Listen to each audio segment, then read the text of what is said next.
එකෝමත් එක රටක දුබුරු පාට හාවකුයි සුදු පාට හාවෙකුයි හිටියා. ඊට පස්සේ සුදු හාව හොඳයි. එයා කැරට් වට්ටියක් හදනවා. පාත්තියක් හදනවා. එතකොට කැරට් ජූස් හදනවා. එතකොට කැරට් හදනවා. හැමෝම එන්න කලින්. එතකොට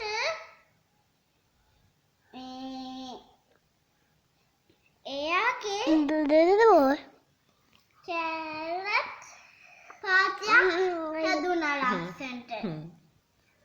එතකොට එයා සතුටු වුණා. එක කාලා දුබුරු පාට හාවට දුන්නා. එයාගේ යාළුවන් ඉතින් සුදු පාට හාව අම්මා කියලා දැන්නකෝ. එතකොට පැන්ඩා කෙනෙක් ආවා. පැන්ඩාවේ කිල්ලා කිව්වා ලැජ්ජ නැද්ද දුබුරු පාට හාවෝ අනුගේ වලක්කටවුගේ කෑම කන්න පැන්ඩලාගේ කෑම කන්න ලැජ්ජ නැද්ද කියලා ඇහුවා. ඉතින්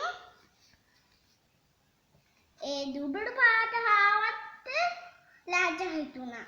එතකොට දුබුරු පාට හාවත් කිව්වා මටත් අර සුදු පාට හාව වාගේ කැරට් පාත්තියක් හදන්න ඕනේ කියලා මෙතෙන්ට ඇවිල්ලා හැදුවා. එතකොට දෙන්නටම කැරට් පාත්ති දෙකක් ලස්සනට හදුනා.